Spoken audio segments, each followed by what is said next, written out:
Hello everyone, welcome to a new video.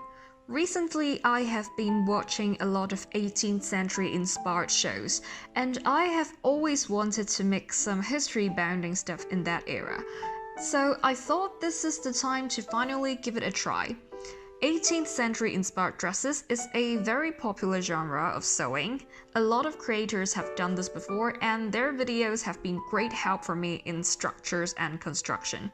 So I know I want the dress to be short and I want the upper body to have an 18th century shape as much as possible.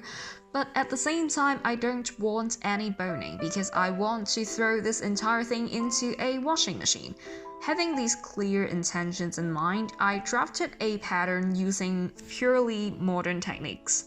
I started with a block pattern and added features to make it resemble an 18th century bodice. The trickiest part of this operation is that in a modern sense of sewing, the shape of the front is usually created by darts and the manipulation of darts. But as we all know in 18th century, the upper body is of a conical shape with no darts at all.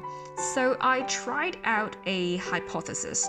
I left some amount of the bust dart around the neckline, hoping that I can eliminate the volume with some clever shrinking in the process to keep the upper front bodice whole and uncut, just like an 18th century bodice. In the end, this pattern turned out quite well, so I am sharing it and you can find it in the description box down below. To make the dress, I chose this gorgeous rainbow-colored tartan I found in the local fabric market. Because the bodice needs to have some stiffness, I cut out the bodice out of both the tartan and a linen canvas I have. Then I basted them together, treating two layers as one. I then proceed to stitch up the bodice, following a 1 cm seam allowance and pressed everything flat. The sleeves are cut on the bias and set onto the bodice with minimal fuss, thanks to all the matching points I put on the pattern. Then I cut out the bodice out of a fine cotton to act as a lining. The lining is assembled the same way as the bodice shell. Then I join the lining to the bodice on the neckline as usual, then clip the seam allowance and flip the lining over. And here is how I resolved the remaining bust dart problem. I used a cotton thread to do a line of chain stitching on the marked area on the pattern, pulling every stitch so tight that it puckers a little bit, eventually shrinking down the remaining bust dart to make the garment fitted around the bust, while maintaining a clean look on the front. This area will be covered with trim, so the cotton thread will not be seen at all. The lining is then hand-stitched on all the edges, making the bodice nice and clean. Now it's time to make the skirt. For the skirt, I decided to go with simple knife pleats. I seamed together two giant rectangles to form a tube that is 3 times my waist measurement, and I pleated it by hand and ironed down the pleats.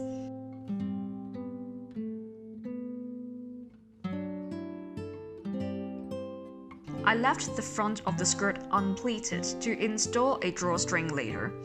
Then I used the method of skirt attaching from the American Duchess book, which is pig stitching or applique stitching the skirt onto the bodice along the bottom line, and then folding the edge of the skirt down towards the hem. I always feel like the appeal of 18th century fashion is the contrast between the tight waist and the exaggerated bum, so I decided to add a bit of structure under the skirts.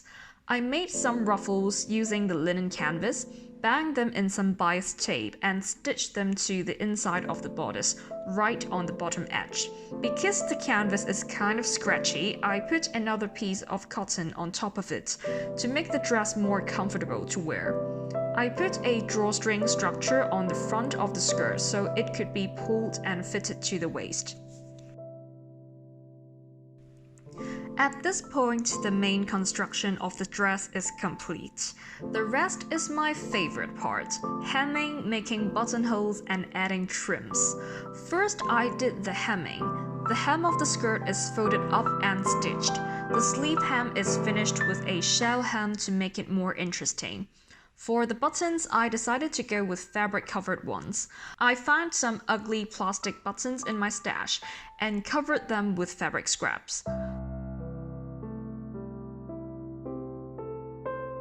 For the buttonholes, I used alternating colors of orange and coral pink to stitch all the buttonholes on the center front. I think I had most fun figuring out the trim. I have some spare cotton lace lying around, and this seems like a good opportunity to use them. I thread them with thick navy and pink threads to add more details. I wanted something white on the outermost neckline, so I cut out some bias strips from the lining fabric, gathered them to form tiny ruffles. On the top, I added some ruffles made of the self fabric just to tie everything together. I frayed the bias strips to make the edges fuzzy. I think it gives more details to the trim.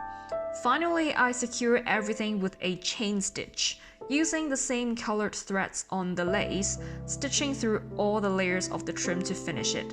And voila, the dress is done!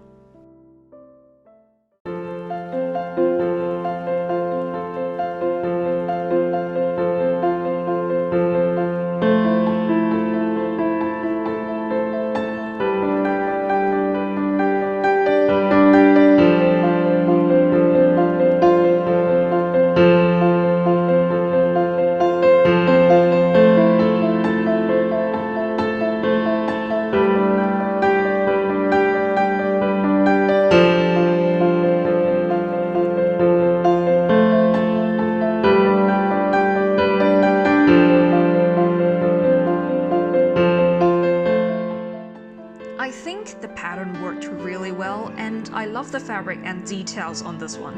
I feel so pretty floating around in this dress. The only thing I think I could improve is the shape of the bodice.